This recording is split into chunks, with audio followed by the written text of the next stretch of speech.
할렐루야.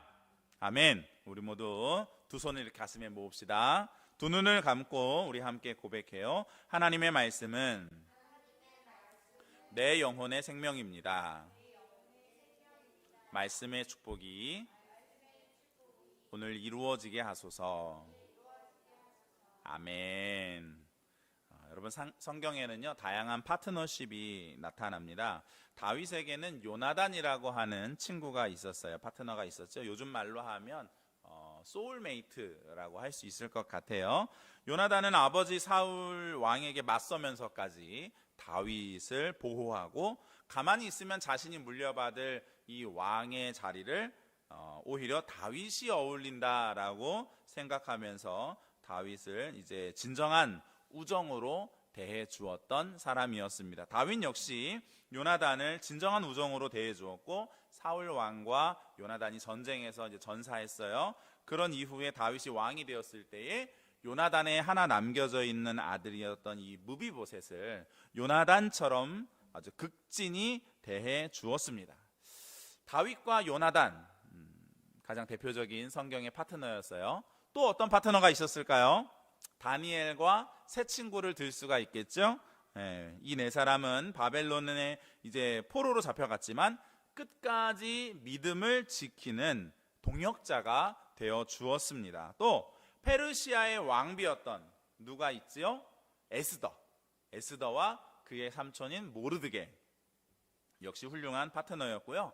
모세에게 또 훌륭한 파트너가 누가 있었나요? 여호수아가 있었죠. 아론은 그 모세의 대언자였지만 참 나쁜 일을 많이 했어요. 그래서 이제 좋은 파트너였다고 말할 수 없고요. 그렇습니다. 자, 사실 여러분, 하나님은요 인간을 창조하실 때 사람이 혼자서 완벽하지 않게 창조하셨어요. 하나님께서 우리 인간을 창조하실 때 사람이 혼자서 완벽하지 않게 창조하셨습니다. 왜 머리를 이렇게 귀 뒤로 넘기십니까? 창세기 2장 18절에 보니까 사람이 혼자 사는 것이 영 좋지 않아서 그에게 돕는 배필인 파트너를 만들어 주셨습니다. 인간은 처음부터 혼자가 아니라 누군가와 어떤 관계를 맺을 때,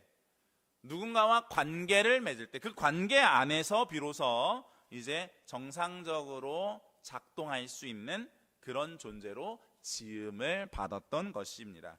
흔히 여러분, 인간을 그래서 뭐라고 이야기하냐면요, 사회적인 동물이다, 그렇게 이야기를 합니다. 이 말은 이제 로마의 정치가, 이 세네카라고 하는 로마의 정치가가 아리스토텔레스가 한 말을 약간 이 변형해서 한 말인데요, 인간은 개인으로 존재하는 것 같지만 사실은 다른 사람들과 끊임없는 관계를 맺으면서 살아가고 있다라는 것을 의미하는 말이 인간은 사회적인 동물이다라는 말입니다.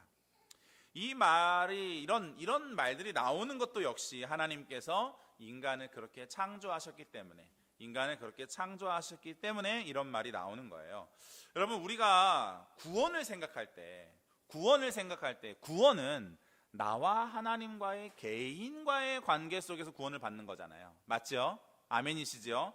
네, 구원은 하나님과 1대1의 관계 속에서만 가능합니다. 내가 구원받는 문제는 내가 어떤 교회를 다니고 있느냐와 이단이 아닌 이상 어떤 교회를 다니느냐와는 아무런 상관이 없습니다. 여기 저희 아이들이 있지만 아버지가 목사님이라고 해서 구원받는 거 아니에요.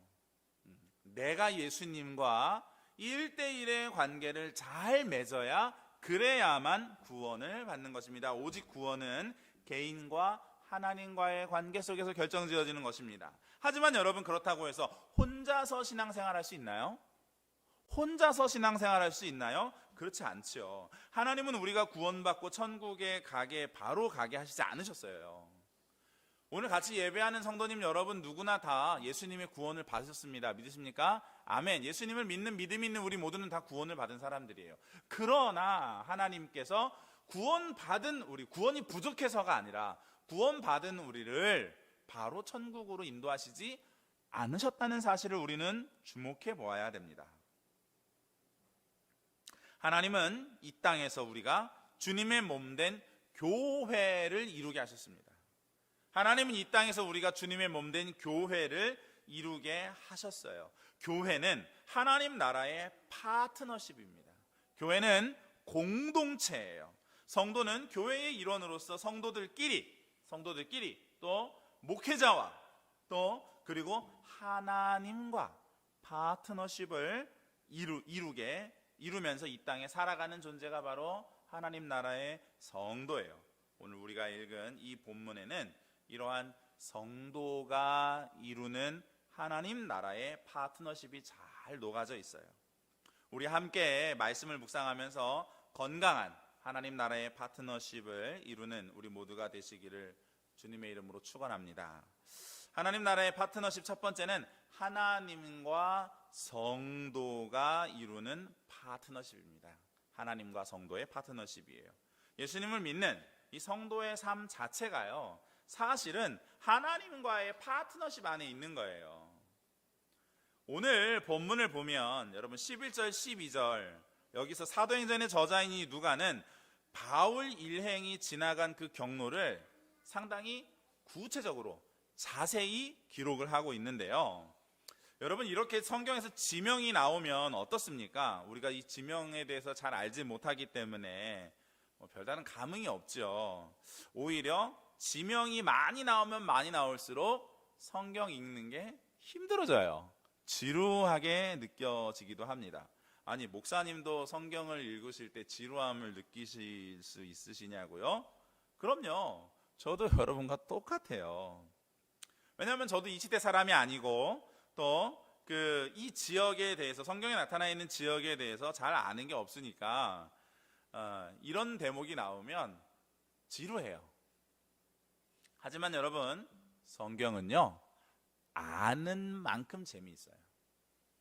성경은 아는 만큼 은혜가 됩니다.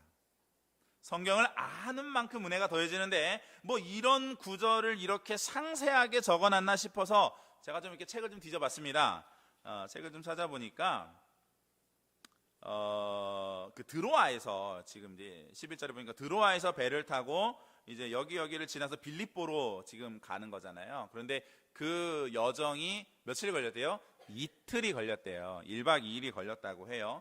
그런데 여러분 이 거리가 대략 200km 정도 된대요. 200km 정도 되는데 고대 시대 때 여러분 배라고 하는 교통수단이 어때요? 모터가 있는 것도 아니고, 그렇죠? 기껏해야 돛 하나 달아서, 그죠? 바람이 잘 불어주지 않으면 내 마음대로 앞으로 갈 수도 없는 그런 교통수단이잖아요. 배라는 교통수단이. 그래서 여러분 이 사도행전 20장 6절에 보면, 이제 몇 장 넘어가서 20장 6절에 보면 반대로 빌립보에서 드로아로 또 배를 타고 와요. 배를 타고 돌아오는데 여기에 시간이 얼마 걸리면 5일이 걸려요. 5일이 걸릴 수도 있는 거리를 지금 얼마가 걸렸다고요? 이틀이요. 반도 안 되게 2배도 더 빠른 속도로 갈 수 있도록 하나님께서 지금 이렇게 인도해 주신 거예요. 지금 이 누가는 이 길들을 상세하게 적은 이유는 하나님께서 이 여정에 함께 하셔서 우리가 빠르게 이 빌립보에 도착하게 해주셨다라고 말하고 싶었던 것입니다. 가만히 생각해 보면 여러분, 우리가 지난주에 봤는데요, 바울 일행이 이 여정이 처음 계획했던 그 계획에서 많이 수정되었다라는 것을 우리가 지난주에 보았죠. 여러분 1차 전도 여행 우리가 보았고요. 지금 2차 전도 여행을 보고 있는데 1차 전도 여행에 비해서 2차 전도 여행에는 하나님께서 더 강력하게 개입하셨다라는 것을 우리가 이미 확인을 했습니다. 성부, 성자, 성령 삼위일체 하나님께서 이 바울의 가는 길을 막으시고, 그리고 심지어 환상까지 보여주시면서 바울 일행을 마게도니아로 이끄셨어요. 그리고 그 길이 맞다라는 것을 확인시켜 주시기라도 하시는 것처럼 순풍을 불어주셔서 빠른 속도로 마게도니아에 도착하게 해주셨습니다. 앞으로 우리가 계속해서 보겠지만 마게도니아의 환상 속에서 손짓하고 있었던 남자가 있었죠. 환상 속에서 마게도니아 사람 한 사람 남자가 이제 나타나가지고 손짓을 했는데 마게도니아에는 오히려 그런 사람이 없었고 여자를 만나게 되었어요. 회당에서 복음을 전하는 것을 주된 방법으로 삼았는데 회당에서 복음을 전하지 못했습니다. 복음을 전할 회당이 빌립보에는 없었습니다. 오히려 그들을 맞이해 주었던 것은 귀신 들린 한 여종이었어요. 그런데 이 귀신을 내쫓아 줬더니 어떻게 되었습니까? 귀신을 내쫓아 주었더니 오히려 고소를 당해서 채찍에 맞고 감옥에 갇히는 신세가 되었습니다. 하지만 하나님의 인도하심은 이 바울의 가장 큰 조력자 중에 한 사람이었던 루디아를 만나게 하셨고요. 할렐루야, 아멘. 감옥에서 기적을 일으키면서 간수와 그의 모든 가족들이 다 예수님을 영접하고 이 루디아의 가족과 또 이 빌립보 감옥에 있었던 간수의 가족들, 이 두 가족을 중심으로 빌립보에 하나님의 교회가 세워지게 해 주셨습니다. 사랑하는 여러분, 그리스도인의 삶이라는 것이요, 이처럼 하나님과의 파트너십을 통해서 이루어지는 것이에요. 때로는 나의 생각, 나의 계획과 하나님의 인도하심이 달라서 우리의 마음이 어려울 때가 있어요. 하나님, 이때는 이렇게 해주셔야 되는데 하나님 왜 그렇게 안 해주시나요? 하나님 도대체 왜 허락해 주시지 않으시는 것입니까? 지금 반드시 이렇게 해주셔야 되는데 왜 내 기도에 응답해 주시지 않으시는 것입니까? 하면서 우리의 마음이 답답할 때가 있잖아요. 정말로 좋은 기회인 것 같은데 하나님께서 막으시고 안 열어주셔서 답답했던 그런 경험들 있으시죠? 또 뭐 반대의 경우도 있어요. 나는 못하겠는데, 나 부담스러운데 하나님이 자꾸만 맡기세요.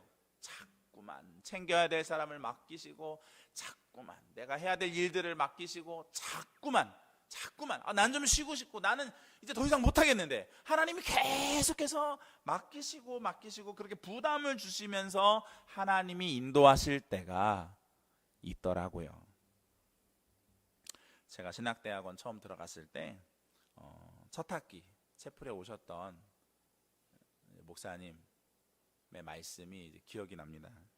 인천에서 목회하시는 안태준 목사님이시라는 분이신데요, 이 목사님께서 이런 말씀을 하시더라고요. 전도사님들, 지금 많은 계획이 있을 것이라고 생각이 됩니다. 하지만 그것들 다 포기하십시오.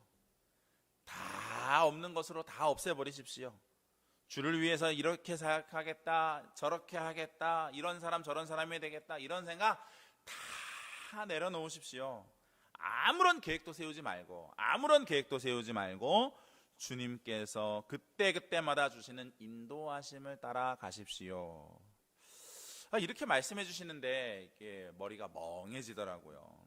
뭐 저렇게 무책임한 말씀을 다 하시나 하는 그런 생각을 했었죠. 그런데요, 그분의 말씀이 참 맞다라는 것을 금방 깨달았습니다. 그리고 더 이상 어떤 계획을 세우기보다, 인생의 계획을 세우기보다 그때마다 주시는 하나님의 인도하심을 따라서 순종하며 살아가는 삶을 살아가기 시작했습니다. 제가 모교회를 포함해서 성남에서 교회를 다녔었는데, 모교회를 포함해서 5군데의 교회를 섬겼습니다. 5군데의 교회에서 사역을 했는데요, 단 한 번도 제가 교회를 골라본 적이 없어요. 사역지를 제 스스로 골라본 적이 없습니다.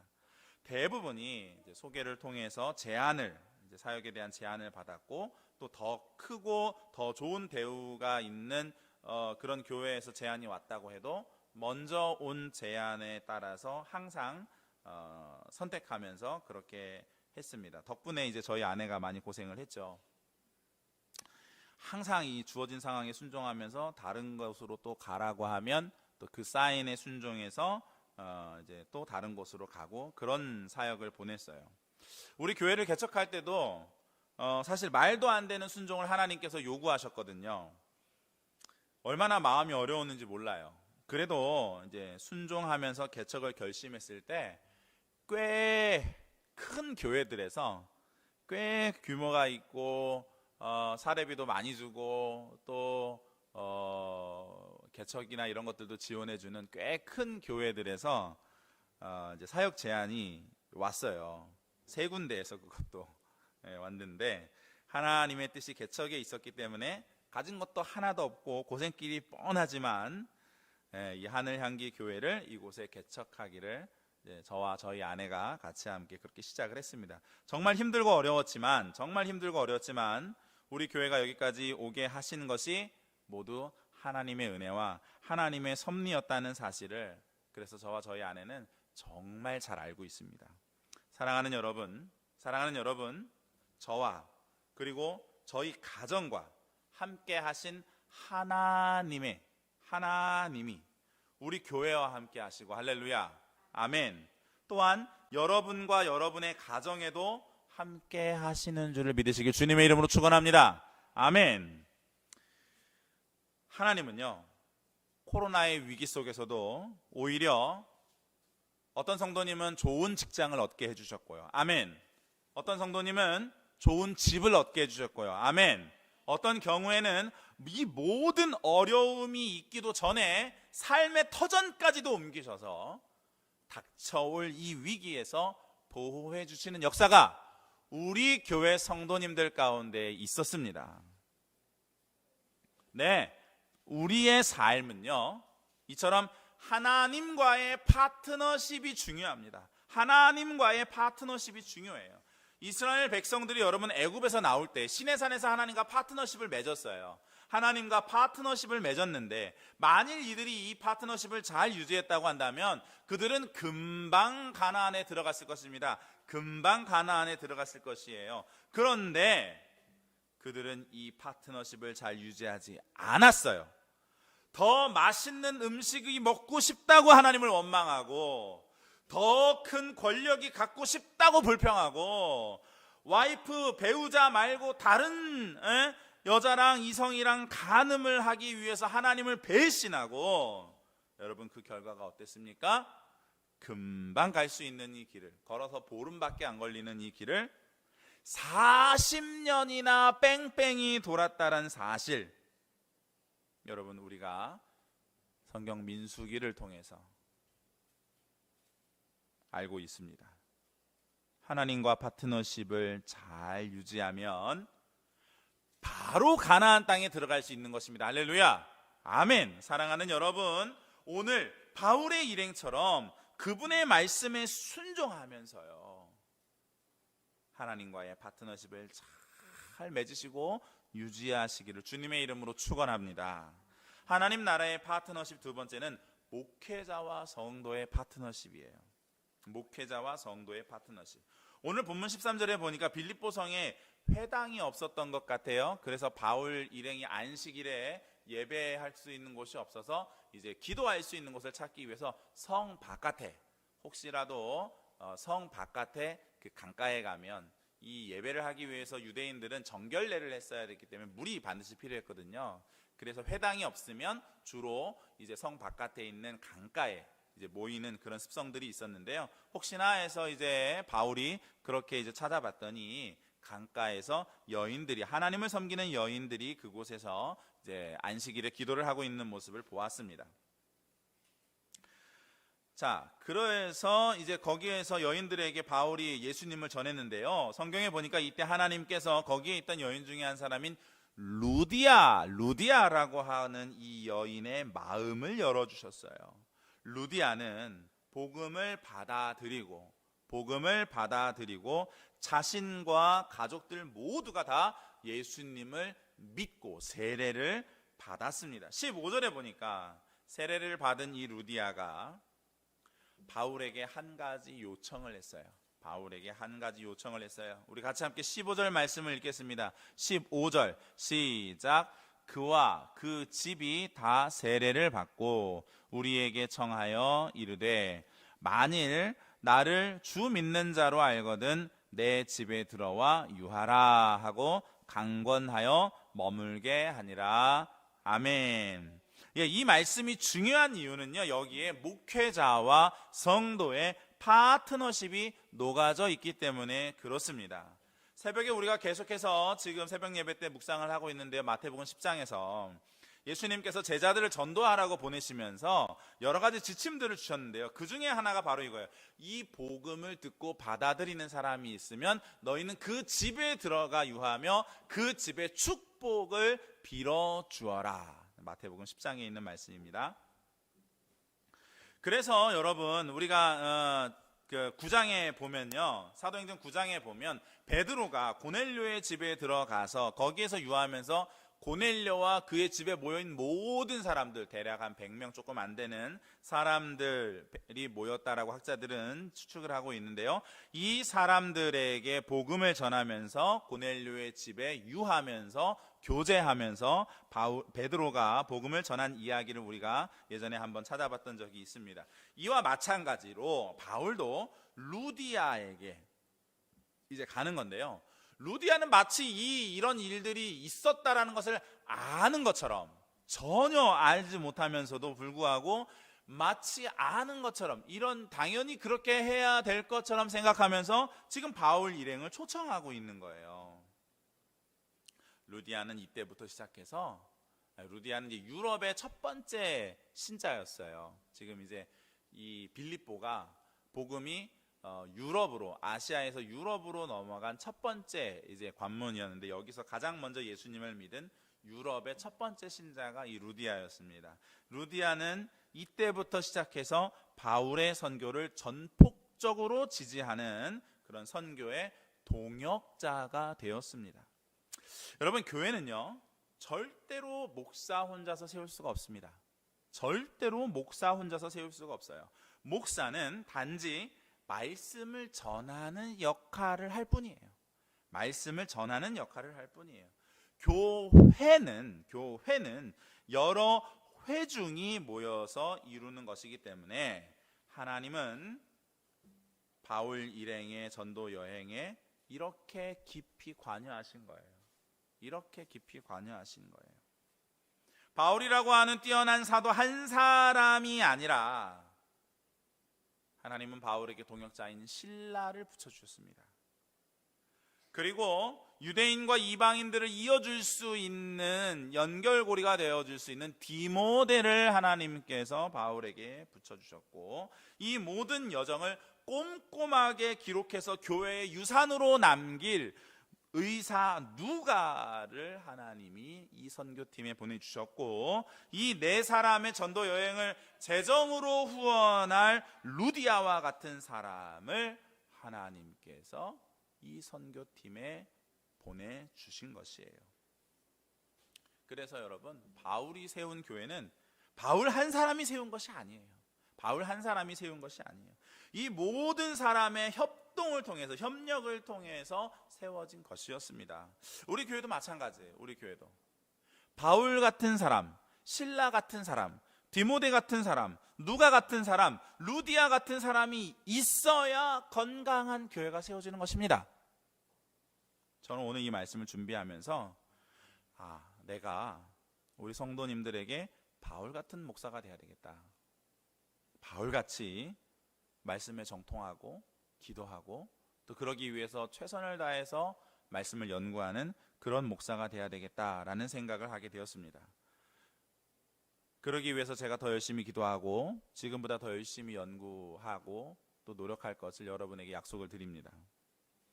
여러분 중에 어떤 분은 신라와 같은 분이 되어주시기를 부탁드립니다. 바울의 동역자가 되어서 저의 짐을 나누어 지는 그런 사람이 되어주시기를 부탁드립니다. 어떤 분은 디모데 같은 사람이 되어서 성도와 성도들 사이에 소통이 잘 이루어질 수 있게 해주시는 사람이 되시기를 부탁드립니다. 어떤 분은 누가 같은 사람이 되어서 사무적인 보조를 잘 맞추는 그런 사람이 되어주시기를 부탁을 드립니다. 어떤 분은 루디아 같은 사람이 되셔서 재정을 잘 뒷받침해주는, 재정적으로 사역을 뒷받침해주는 그런 사람이 되어주시기를 부탁을 드립니다. 하나님께서 우리에게 이 교회에게 보내신 사명이 다 있을 거예요. 그것이 무엇일까요? 우리가 함께 하늘향기 교회를 이루기 위해서 하나님께서 우리 각자에게 담당하게 하시기를 바라시는 역할이 분명히 있을 것입니다. 그것이 무엇일까요? 아마도 모두가 다 다를 것이라고 생각이 되어져요. 여러분, 그것을 잘 찾아보시기를 바라요. 그래서 여러분, 우리 함께 다 같이 하늘향기교회를 정말 좋은 교회로 만들어 가십시다. 이 교회를 통해서 세상을 살면서 쌓여가는 이 모든 스트레스들을 교회를 생각하고 교회에 와서 기도하며 예배하며 활동하며 모든 스트레스가 다 사라지는 그런 교회 되었으면 좋겠습니다. 이 교회를 통해서 세상을 살아가면서 만나는 모든 문제들, 그 문제들에 대한 기도가 응답되어지는 그런 교회가 되었으면 정말 좋겠습니다. 이 교회를 통해서 우리가 하나님을 알아가고 하나님의 축복이 우리의 삶 속에 막힘없이 흘러 들어가게 하는 그런 놀라운 은혜의 통로가 되어지는 교회가 되었으면 좋겠습니다. 사람의 삶이라는 것이 뭐 별것 없잖아요. 하나님과의 파트너십 잘 이루고 목회자와 파트너십 잘 유지하면 그러면 모든 일에 하나님의 그 축복이 함께 하시는 것 아니겠습니까? 할렐루야, 아멘. 하나님이 우리의 좋은 파트너이십니다. 아멘. 이제는 우리가 하나님의 좋은 파트너가 되기만 하면 됩니다. 할렐루야, 아멘. 제가 여러분의 좋은 파트너가 되기 위해서 정말 열심히 노력하겠습니다. 여러분도 저의 좋은 파트너가 되어 주십시오. 아멘이시죠? 아멘이시죠? 감사합니다. 이렇게 교회가 건강하게 세워지고 교회를 통해서 하나님의 축복이 막힘없이 우리의 삶으로 흘러 들어오는 믿음의 복된 삶이 되시기를 주님의 이름으로 축원합니다. 아멘.